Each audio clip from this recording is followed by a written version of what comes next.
Welcome to Tech Trends.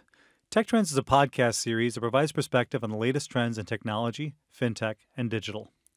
Today's episode is entitled The Employer of the Future, and will provide insight into how to develop a talent strategy, how to attract, develop, and retain your top talent, and how increasing technology fluency is becoming an imperative for businesses that want to maintain a competitive edge. I'm Manish Bhimani, Chief Information Officer for Commercial Banking, and joining me today is Matt Mitro, firm-wide head of campus recruiting at JPMorgan Chase. Matt, welcome to Tech Trends. Thanks, Anish. Great to be here. So, Matt, on this show, we tend to talk about a lot of different technologies and how business leaders can think about those technologies to better serve their customers or drive their strategy or otherwise impact their success. At the heart of that, though, is people, right? We talk about talent on just about every episode we do, right? So how can business leaders think about attracting top talent? And I think that's the right question because talent is absolutely critical. Some of the things that you want to do with technology are not going to be possible if you don't have the right talent. Mm-hmm.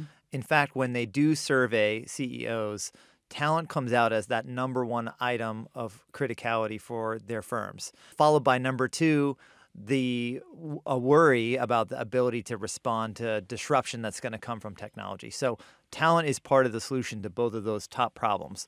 So the first piece of advice I would give is it's important to invest accordingly.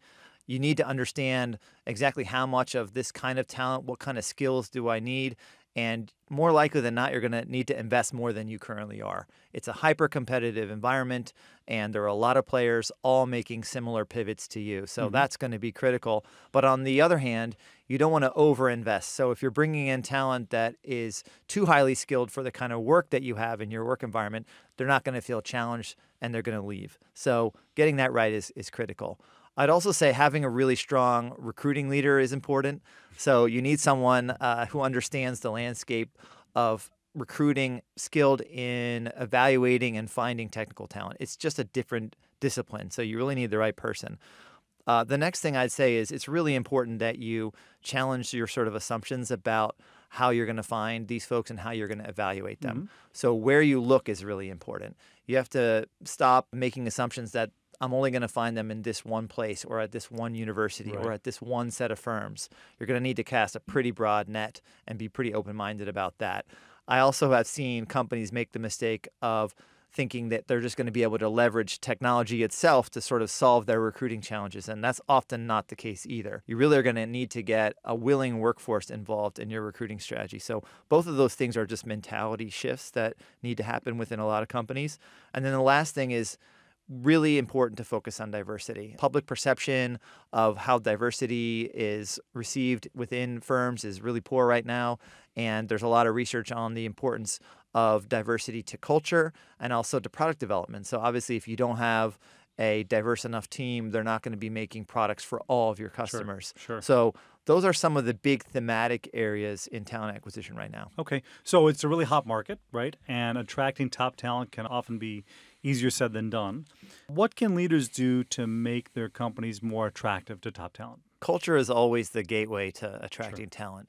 You have to get that right. Mm-hmm. And in fact, there's no more hiding about that. So products like Glassdoor, where your employees can write reviews about you, and just sort of word of mouth on how quickly that can circulate is going to make or break your sort of employer brand. So that's always your anchor. I think engaging your employees is critically important. So they need to be those sort of citizens for you who are doing things beyond their day job, whether that's going to campus, getting involved in some curriculum at a local college, or even just the nuts and bolts of interviewing the number of people that you need to hire. They're also just your cultural ambassadors, in addition to being sort of the arms and legs of your organization in terms of recruiting. And then I would say it's really important as well to think through how much of our strategy and recruitment is going to be done sort of virtually, where we reach out to people from our desks using some of these new tools, and how much of it is going to be in person.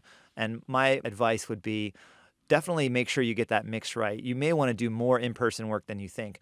The way the technology talent landscape is right now, they really expect you to come to them. So if you're not showing up, then they're not probably going to give you their business, so to speak. So that's another really important thing. So it's almost like having the right marketing plan, if you will, for your brand in terms of where you're proactively out there, not just when you're recruiting, but sort of building that brand and here's who we are and what we stand for, right? That's right. And you're going to need those employees to help you build that brand. Right. And it's sort of two pieces. It's both your brand as an employer, like what is it like to work at this company? And also your technology and product brand is important too. So one of the things that attracts top technology talent is this idea that I'm working on a product that millions and billions of people use, that maybe my parents or colleagues use every day, and I'm part of that workforce that builds that. That's really attractive. And sometimes a lot of firms don't do a great job of showcasing their technology chops, even going to market and talking about how do we use technology, even though we may not be a technology company, but what are the kind of things that we do that may not be part of the public consciousness, and trying to build that. So a lot of discussion in the industry right now about purpose and about people wanting to be working about something bigger than just themselves. We've spent a lot of time talking about if you're a developer in working on this one individual project, how do you tie that to that bigger goal and other things like that? Can you talk about that a little bit? Yeah, and I think that sort of starts at the top as well, and understanding like what is the purpose of the firm. How are we impacting communities? And there's a lot of discussion around how do you build purpose-driven companies, going sort of beyond that mission statement. So that's certainly a piece of it. And then there's just the day-to-day, what is it like to work there, and what kind of things do we do in our community that also matters. I know one example here at JP Morgan Chase that I'm very proud of, and I think you are too, is around our Tech for Social Good initiatives. Right, sure. Where we have programs like Force for Good, where employees build products for nonprofits over the course of 9 months that help them solve technical challenges. Or something like Code for Good, where we run 24-hour hackathons for students from underrepresented backgrounds, building sort of rudimentary solutions for nonprofits.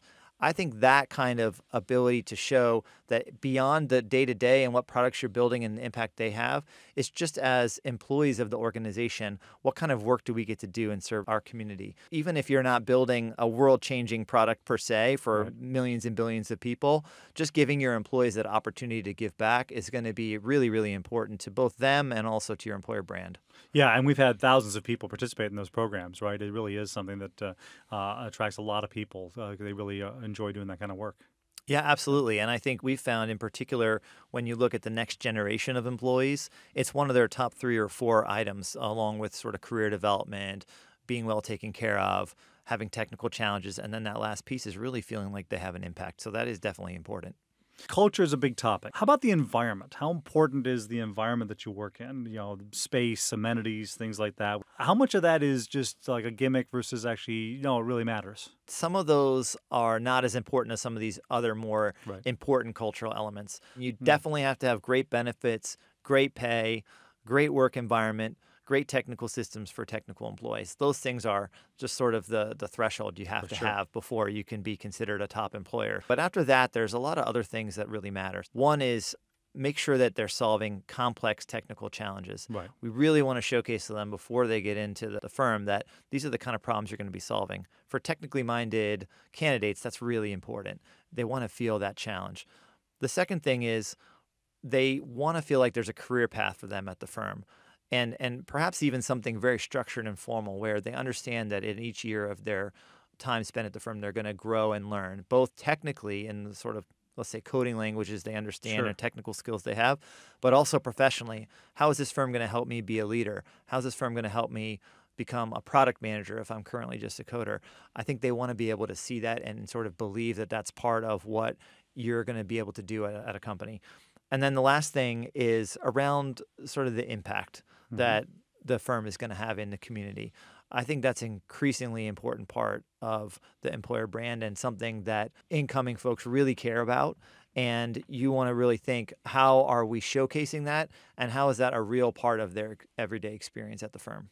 Yeah, that's great. I always tell people that there's 4 questions you should ask yourself, right? Number 1 is, do I like what I do? Is the work interesting? Am I challenged? Do I get excited to come to work every day, right? Number 2 is, do I like the people I work with? Because, the culture is so important and life's way too short to work with people you don't like, right? Third is, do I work for somebody that I respect, that I can learn from, that's going to help me grow, etc.? And fourth is, am I adequately recognized for what I do? Whatever that means to you. Is that, if that's compensation, if that's work assignments, if it's new challenges, if it's promotions or whatever.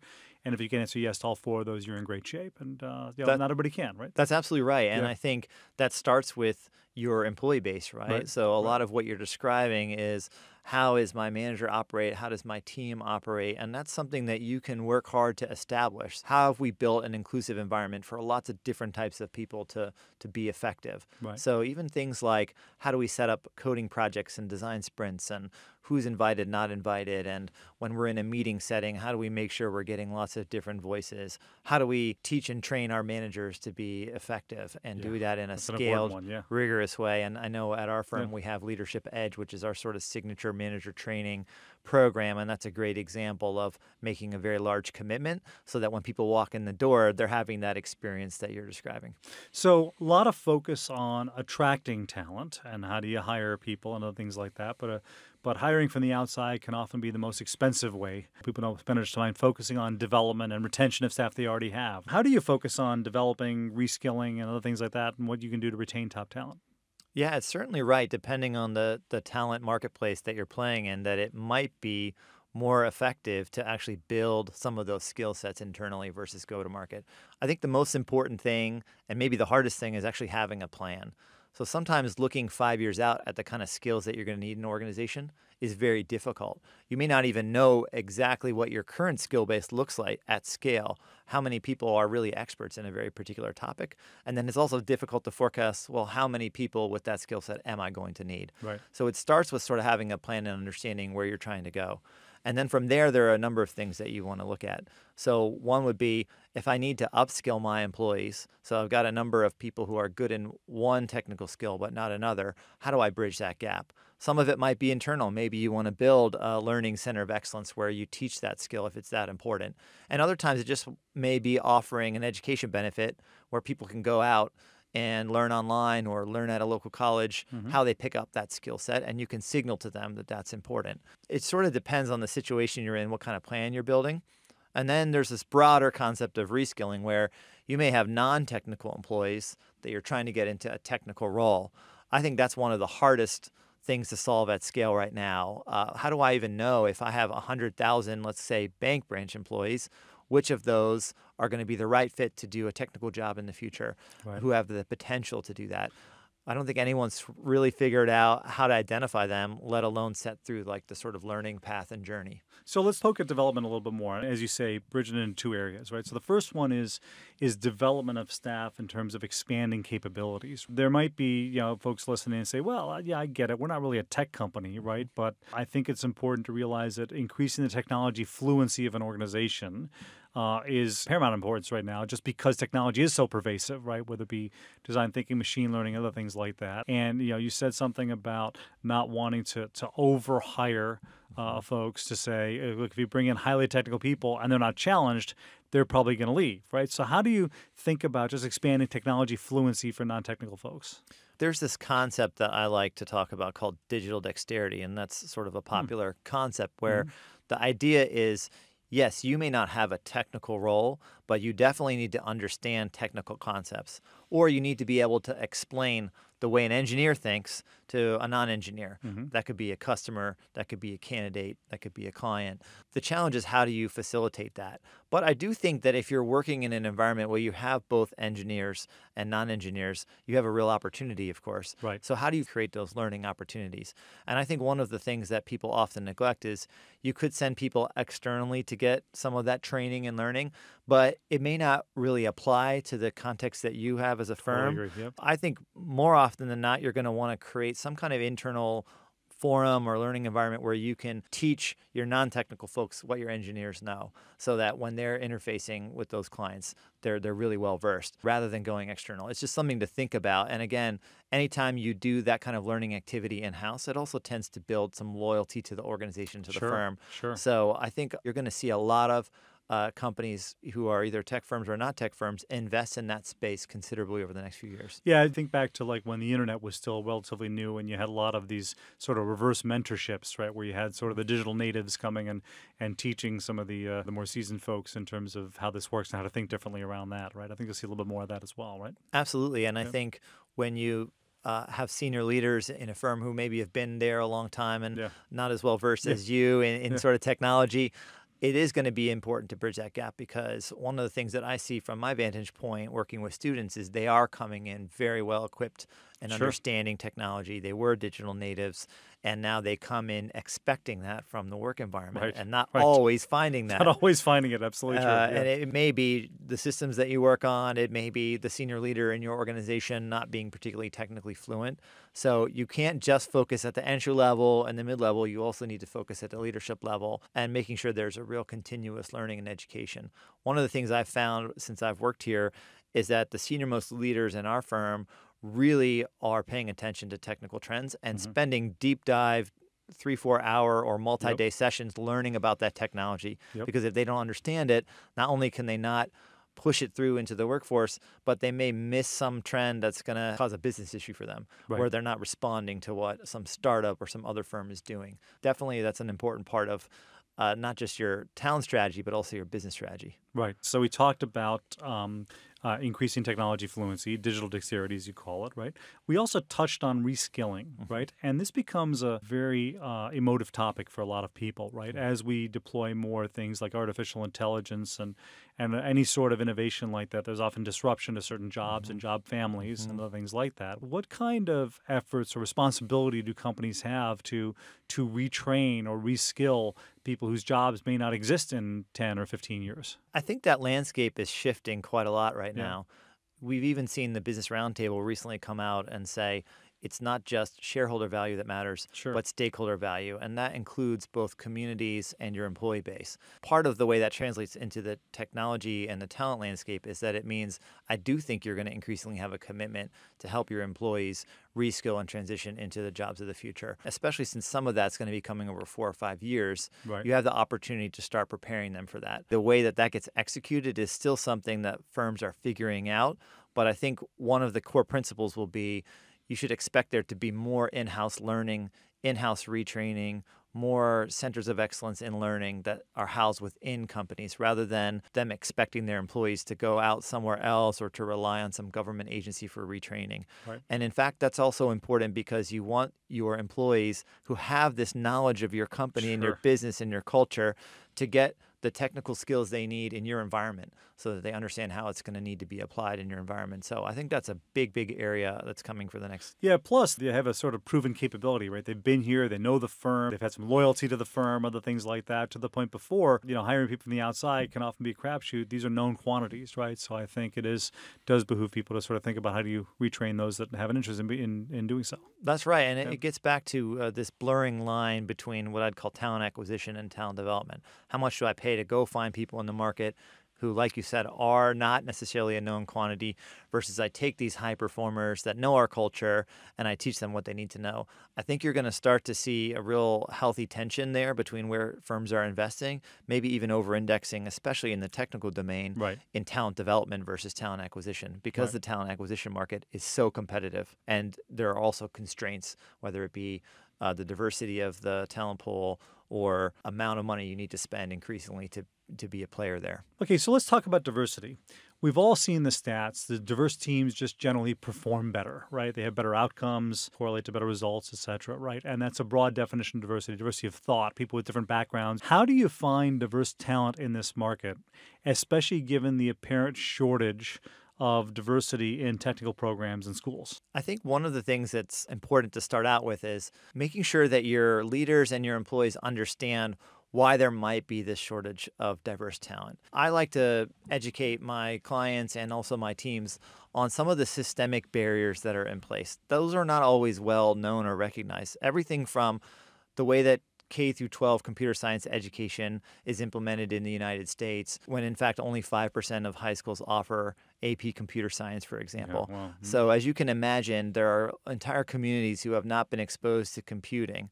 You've also got very popular misconceptions in the media about who can code. Also, work environments, which have not always been hospitable to people from different backgrounds to be a software engineer, for example. It's important for people in the workforce to understand that those things are real and persistent, and they haven't been sort of rectified yet. So going into it, it's going to be a big challenge, and it's going to require a large investment. We also need to focus on the culture, so making sure you have an inclusive culture. It's not very helpful to bring in a diverse employee base and then have them get here and leave because they're not able to be productive for Sure. whatever reason. Sure. So little things from how we design our engineering teams and how they work together, to making sure voices are heard in meetings, to thinking about who are our leaders. Are they people of color and women? Those are really important items for people who are deciding to join a firm and who come from one of these underrepresented backgrounds. So that's super important. Then when you go to market, I really believe you have to have a physical presence in some of these communities. It's not enough to kind of show up a couple times a year, try and recruit there, and then go back to where your firm is located. Increasingly, you need to be a part of those communities and embedded. So we've done a lot of work with historically Black colleges, and we've made a particular effort to say, what else as a firm can we bring to those communities that is not just recruiting opportunities? So, for example, we'll do financial health and wellness work with them as a bank, make sure we're contributing to that part of their community. We will do infrastructure support through our Code for Good program and our Force for Good program, where we build technical products for them. That's seen as a real addition to the community, and then it makes the recruiting part much, much easier. And I think one of the last pieces is really thinking through your end-to-end recruitment process. You really need to challenge your assumptions about how well it's working, particularly for these diverse communities. So within the process, starting at the sort of resume review stage all the way to the interview stage, there's always this unconscious bias that can creep in. Again, not intentionally, but it's just sort of part of human nature. So if you and I are looking at 100 different resumes, we're going to pick 10 people to interview that are completely different. Not because we have any kind of bias, but we're making assumptions about the data points on that page that may or may not translate into success at the firm. So understanding that and thinking about how can I control for that. Then secondly, there's a burgeoning set of technologies around assessment, particularly coding assessments. It's a very technical area, but understanding how some of those can have sort of adverse impact is really important, and controlling for that. And then the last piece is around the interview. So thinking about, a lot of firms do sort of whiteboard coding interviews where you sort of stand and present your code. Well, that can be particularly challenging for some people who haven't been coached in that environment. May not allow them to show exactly what they can do just because it's a very high pressure, sort of performative experience that may not work for everybody. And likewise, if you and I are just having an interview and, I may not have a really clear idea of what competencies I'm evaluating and what kind of questions I'm asking to get at those competencies, or even a consistent way of scoring those things, then I'm more likely to make a judgment that's just, I like Anish versus I know he can actually do this job. So getting more rigorous and scientific in your process also really helps diverse candidates, and there's a lot of sort of research and literature on that topic. But it sounds like everything we've focused on is about how do companies get a greater share of the existing pie.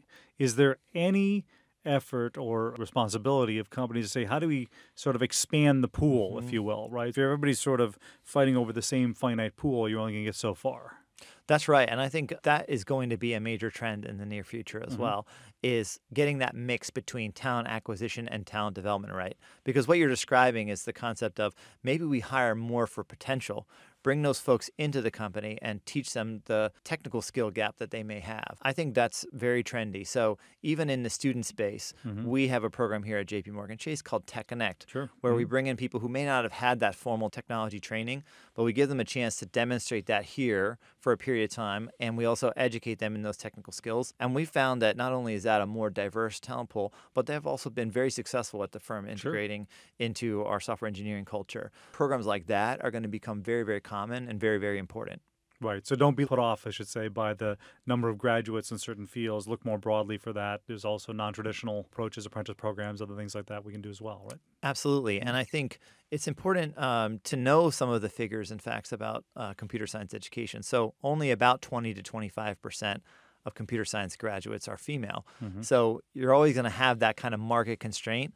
But a lot of technology firms aren't even hitting that number. Right. And the same is true for Black and Hispanic coders. They're considerably underrepresented, sort of 8 to 10%, but there's definitely plenty of talent out there. So I really bristle at the concept that there's a sort of a talent pipeline issue. It's really incumbent on the firms to understand, how am I going to find that talent and how am I going to grow them and take some accountability for some of those gaps between the diversity of the talent pool and the diversity and representation at these firms. That's definitely a big trend, is that the companies are taking more responsibility for solving that challenge. You mentioned technology for recruiting, using social media to get the word out there, video interviews, different kinds of assessments. Are those gimmicks or are those fundamental changes in the way we recruit? I generally think those are pretty fundamental changes, and they kind of get at the heart of what do people do better and what do technology potentially do better than people. And getting that mix right is really difficult, but a challenge that's going to be facing recruiters for a while to come. There are sort of three, they're very large technology domains, which you sort of hit at. So first is, how do we effectively use social media to build our employer brand? I think everyone's got to have a presence there if they want technology candidates to understand what their firm is about from a culture standpoint. The second is, how do we reach those students? It used to be that I would go to campus and I had no idea who I was going to meet. I'd bring you with me. Maybe we'd find the right candidates. Maybe we wouldn't. And in particularly from a diversity lens, maybe we wouldn't get that rich, diverse pool of candidates that we'd like to get. But then we'd go back home.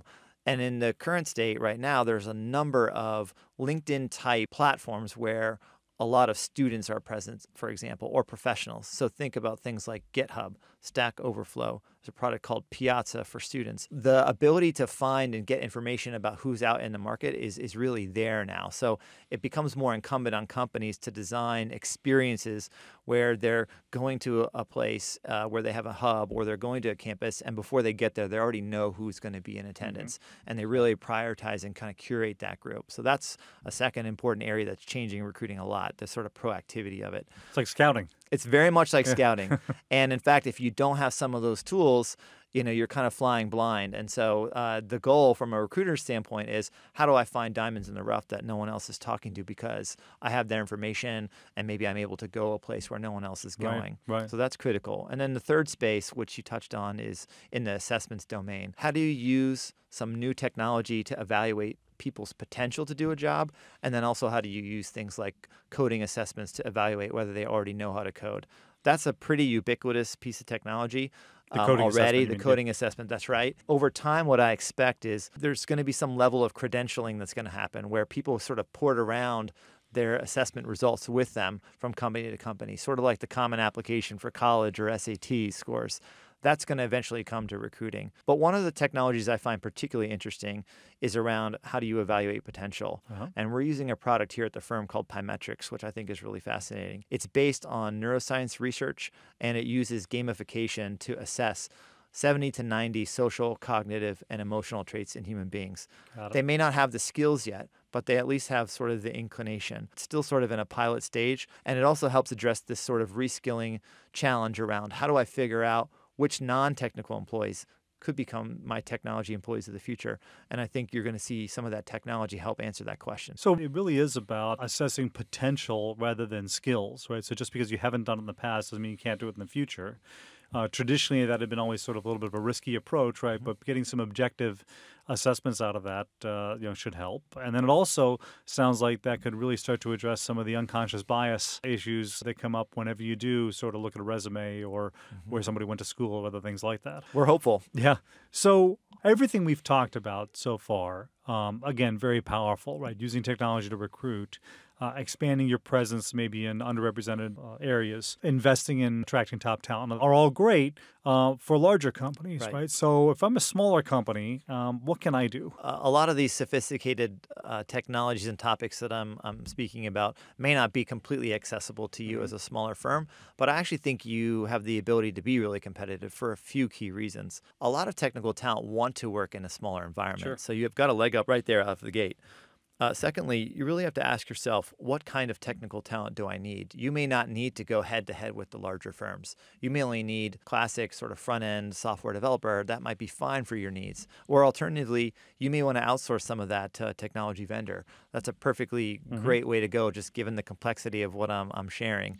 And then I think the most important tip would be, look in your sort of local community. There's probably some kind of vocational college or technical institute where you can recruit. It also helps you get your employees involved, because maybe you want to go reach out to that community institution and say, hey, can we offer you some curricular development experience, some career prep for your students? In doing so, you're going to find that there's talent that you didn't expect there. And also your employees are going to enjoy that experience. And it's going to help build your brand in sort of the community or region that you operate. So some of those things are really not that complicated. So you don't need to always have a national recruiting footprint. It may not always be necessary.